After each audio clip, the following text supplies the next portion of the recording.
The amazing drama you're about to see is a matter of human record. You may believe it or not. But the real people who lived this story, they believe it. They know. They took that one step beyond.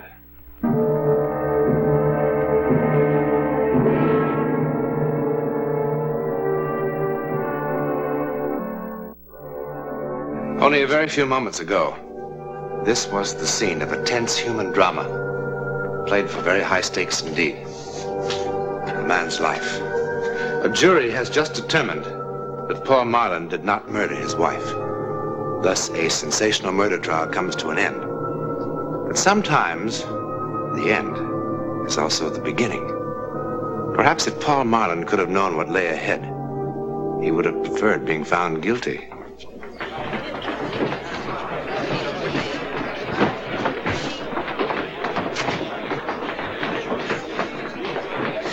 Well, you just going to sit there all day? What? Hasn't it gotten through to you yet? It's all over, Paul. You're a free man. Yes, I know.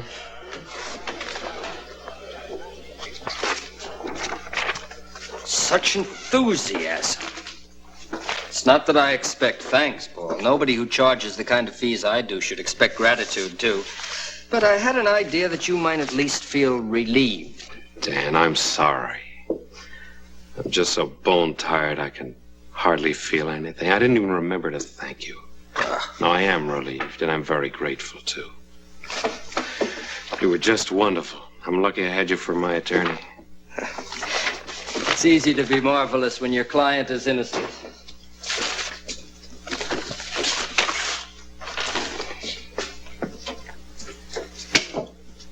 You're still thinking about Julie, huh? I am. I don't know if I'll ever really stop.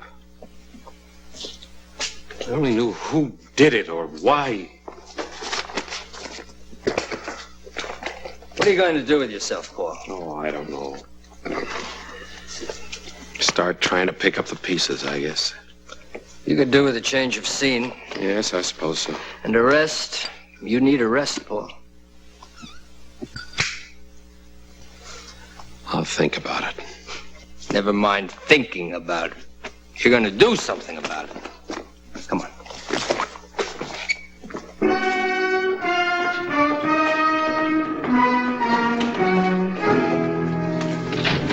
Hey, Marlin.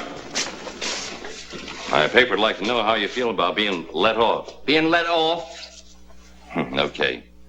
Being found not guilty. Pretty silly question, isn't it? How do you think he feels? Why don't you let your client answer, Counselor? Well, you've gone so far out of your way to twist and distort everything I've said since my wife's death, I see no point in even trying. How about you, Counselor? Do you want me to print no comment also? Or do you have anything to say about the very peculiar shortage of prosecution evidence and witnesses? Not even the district attorney can produce what doesn't exist, Ferris. Is that why the murdered woman's family wasn't even called to testify? Or did you and the DA decide they didn't belong at your private little trial? Now look, Ferris. You know perfectly well I tried to reach a brother in New Zealand. Sure you did. Tried real hard. Yes, we did, but communications to the backcountry of New Zealand are practically non-existent. Uh-huh. Besides, it wouldn't have possibly contributed anything relevant. And you know that, of course, without even asking him.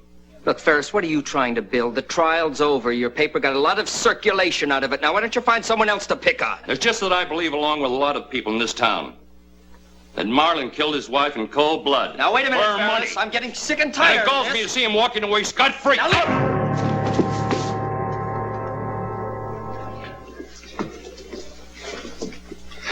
Thanks. I've got my headlines.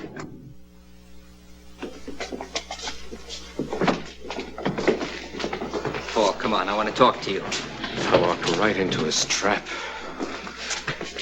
You know your nerves are on edge. All you needed was a push. Look, Dan. No, I want... want... Please. There's something I want to ask you. Now, the things he said about the trial, about the way it was handled. No. Now, you didn't... Paul, it's just as I told you. The DA's office jumped before they had anything much to go on. By the time they realized they had no real evidence against you, what with the papers beating the drums, getting people worked up, they were publicly committed. They had to go through the motions. All right, then why Ferris's personal vendetta with me? Now, he can't possibly believe that I killed Julie, can he? Oh, I doubt if he even cares, one way or the other. But he will go on needling you as long as it means good copy. And so will the rest of the press. Which is just what you want me to avoid. Mm-hmm. That's why all this talk about going away? Yes. You know, what Ferris said about some people in this town is true. People react emotionally, Paul. They react to cliches. Now, Julie was a lot older than you. You know that. She had a lot of money. And, well, people see too many plots in the movies. You know, they're affected by it. Now it'd be wise to give the town a chance to cool off. Yourself, you need a rest. And you can get a new perspective on things, come back with a fresh outlook. Is that my lawyer's advice? No. It's your friend's advice, Paul.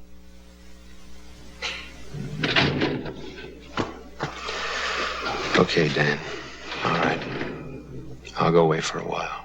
I just hate the idea of looking as though I were running away.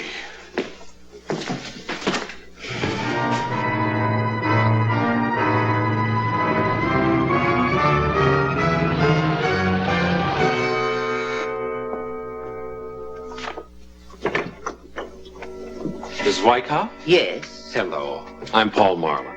I recognize you, Mr. Marlin. The hotel phone. All I have left is a third-floor rear. I'm sure that'll be quite fine, thank you. Well, it'll have to be. This is our season. Yes, so I understand. I'm sure you'll be quite comfortable. Guess I'm lucky to get anything at all.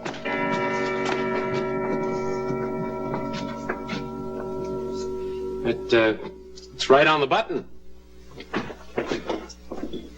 How long do you expect to stay, Mr. Marlin? Oh, I really had no plans. Would it matter to you? Not a bit.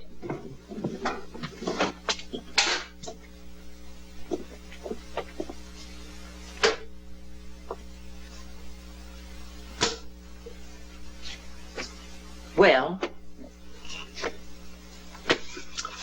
Oh, yes, this'll be fine. Thank you very much. That'll be $6 a night. Oh, When you leave, I'll have the trunks moved tomorrow. well, they're no trouble.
Help you? Bourbon. Any particular? Anything.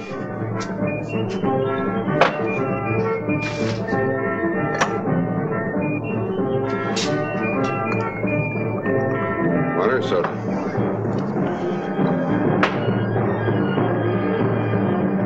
Another, please, a double.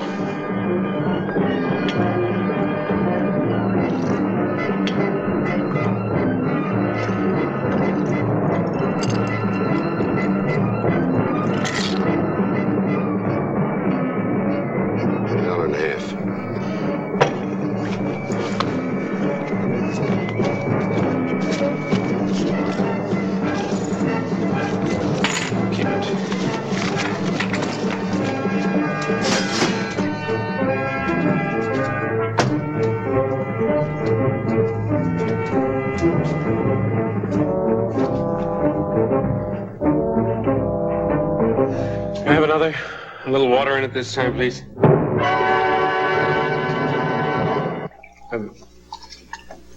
Bartender, tell me something. What do you think? What's your name? Joe. Tell me something. What do you think of people who see things that aren't there and hear things? They've had too much to drink. No, I mean, before they had too much. Before they've had even one drop. Too much imagination, I guess. That's it. Too much imagination. Too much imagination is a dangerous thing, you know? Like the man said. Now, that's a good mirror. That is a mirror that I approve of. Friendly, you know? You look at it, looks back at you. No tricks, just what's there. You know, Joe, I've got a mirror in my room. Very tricky mirror. Everything, the whole place is tricky. You can't trust it. And sounds and things that aren't even there. The clock's striking the wrong time. Dogs howling like they're supposed to do when somebody dies. Thunder, wind, and lightning after. And you know there was no thunder or lightning tonight. A man came in with a German Luger pistol, and he shot me. Sure. And I didn't even know him. I never saw him before in my life. And I was wide awake. I mean, it's not like a dream. I was wide awake.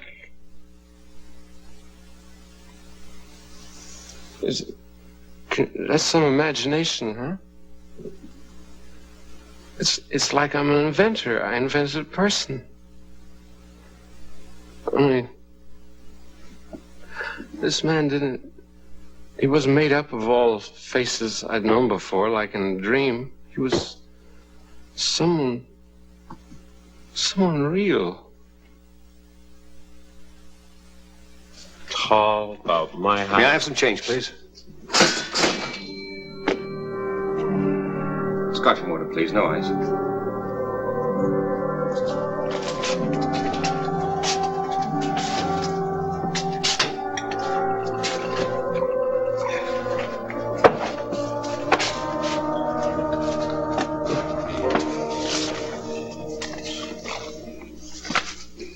What's this supposed to be?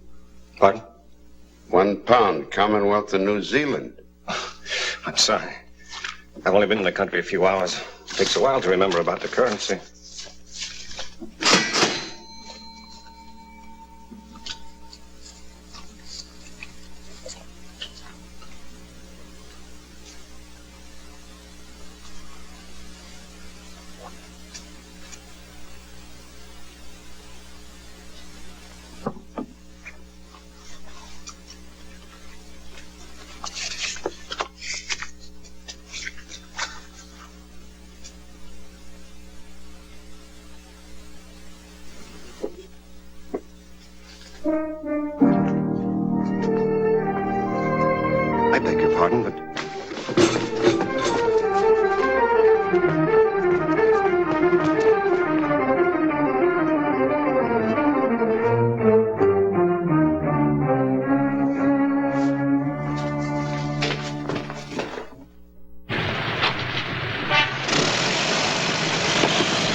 was the next bus out of here.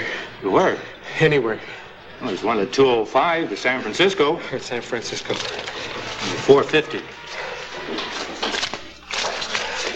Put your luggage on the ramp.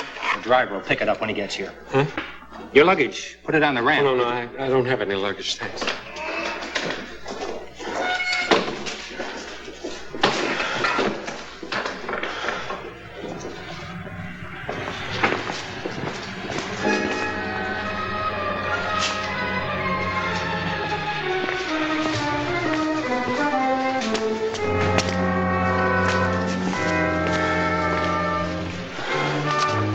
Paul? What do you want? I'm Roger Wiley. Roger Wiley, you are Paul Marlin, aren't you?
What is it?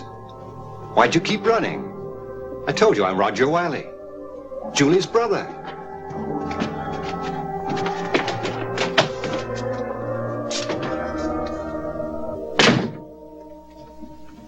Aren't you well? Shall I call a doctor?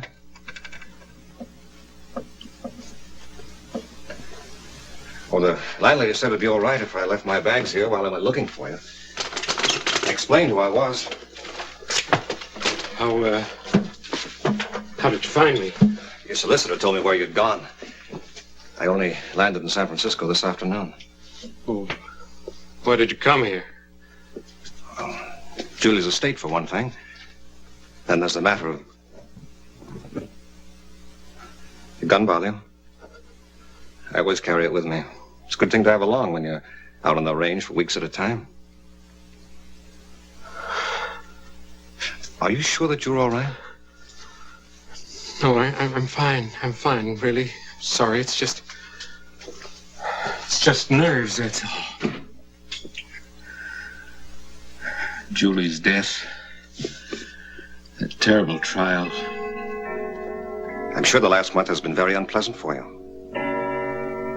It'd probably give anyone the shakes. I'll be all right in the morning. Why don't we meet then? Over breakfast, maybe. We can have a talk, huh? That's a good idea. But with the hotel full up, I hardly know where to look for a room at this hour. What I mean is... Well, I thought perhaps I could flop in that chair for tonight. Oh. Yes, of course. Why not? Thanks.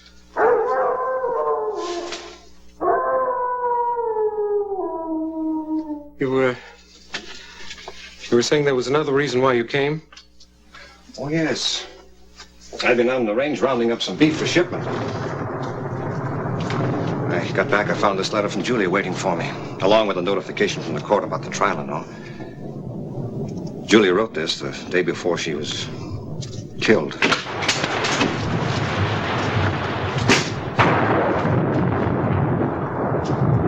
Stay away from me. I know why you came. I had a warning. You had a what? I know why you're here, and I know why this gun, too. I saw it all happen. Paul, I don't know what you're babbling about. You're here to kill me. You read the newspapers, didn't you? You believe what they said, that I killed her, don't you? That I planned the whole thing to make it look like somebody had broken in just to cover up. Paul, listen to me. I don't believe anything of the sort. Why should I? Why are you here? She told you everything in that letter. Paul. She knew everything right from the start, didn't she? I never fooled her, not for 1 minute, I'll bet. Paul, give me the gun. No. You don't realize what you're doing. No, I tell you! I waited too long. I've planned all this too carefully to have it all blow up my face now. I am her heir! I am her sole heir! You killed her. Yes! Yes. You're not gonna take it away from me. Nobody's gonna cheat me of it now.